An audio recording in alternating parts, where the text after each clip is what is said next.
د اسلامي امارت له فتح وروسته په مالیاتو کې رامنځته شوي تخفیفونه او معافیتونه.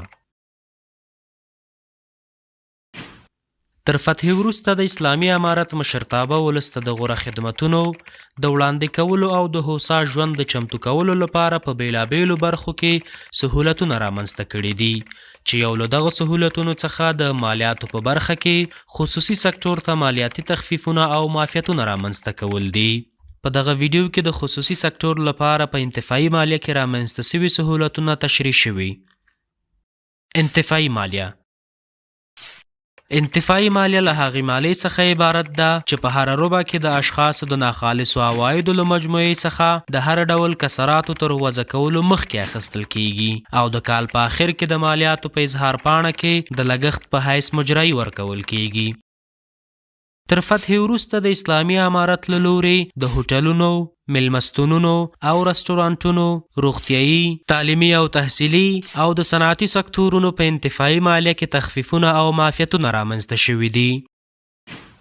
د هوټلونو، میلمستونونو او رستورانټونو په انتفاعي مالیه کې تخفیف له فتح مخکې د هیواد په بیلابیلو سیمو کې هغو هوټلونو، میلمستونونو او رستورانټونو چې په هره ربع کې له 250,000 افغانیو ډیر عواید درلودل د 15% انتفاعي مالیې تابع وو. علي قدر امیر المؤمنین حفظه الله د 1440 کال د 10 میاشتې په 23 نیټه 2/215 غڼه فرمان صادر کړ. د دې فرمان له مخې عادي رستورانټونه، میلمستونونه، هوټلونه او اشپزخانې په هره ربع کې د 2% انتفاعي مالیې تابع دي چې د یاد سکتور په انتفاعي مالیه کې د مخکینی نورم په پرتله 80% کمښت رامنځته شوی دی.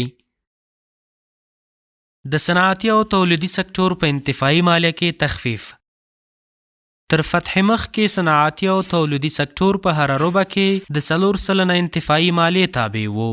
علي قدر امیر المؤمنین حفظه الله د 1440 کال د 10 میاشتې په 23 نیټه 3758 غڼه فرمان صادر کړ.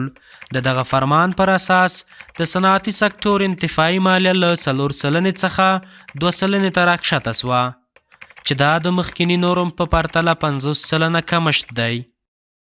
د روغتیایي مرکزونو په انتفاعي مالیه کې تخفیف له فتح مخکې د روغتیایي مرکزونو د ناخالصو عوایدو له سرجم څخه په هره ربع کې 4% انتفاعي مالیه اخیستل کېده.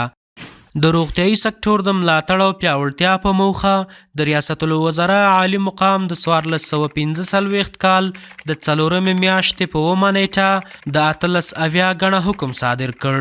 د دې حکم پر اساس هغه روغتیایي مرکزونه چې تازه یې په فعالیت پیل کړی د فعالیت په لومړي کال ورته انتفاعي مالیه په بشپړه توګه معاف ده. د فعالیت په دوهم کال د 2% مالیې پر ورکړه مکلف دي او د فعالیت په دریم او وروسته نورو کلونو په هره ربع کې د ناخالصو عوایدو له مجموعې څخه د 3% انتفاعي مالیې د نورم تابع دي. د تعلیمي او تحصیلي سکتور په انتفاعي مالیه کې معافیت او تخفیف تر فتح مخکې د تعلیمي او تحصیلي سکتور د ناخالصو عوایدو له مجموعې څخه په هره ربع کې 4% انتفاعي مالیه اخیستل کېده. د تعلیمي او تحصیلي سکتور د پیاوړتیا او ملاتړ په موخه علي قدر امیر المؤمنین حفظه الله د 1440 کال د 10 میاشتې په 23 نیټه د 3758 غڼه فرمان صادر کړ چې له مخې د 1402 هجري لمریز کال لپاره د تعلیمي او تحصیلي سکتور انتفاعي مالیه په بشپړه توګه معاف سوه.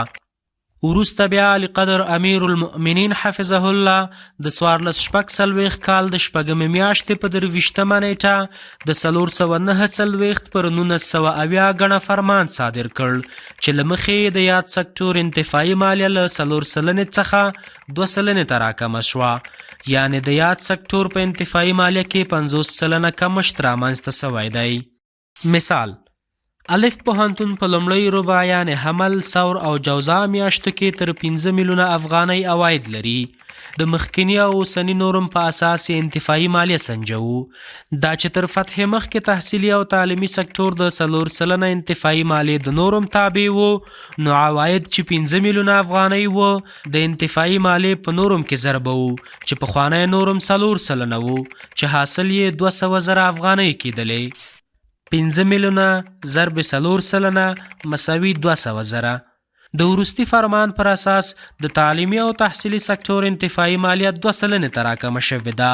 د یاد پوهنتون د لومړۍ ربع انتفاعي مالیه په دې ډول سنجول کیږي: 15 میلیونه ضرب 2 سلنه مساوي کیږي د 100 زره افغانیو سره.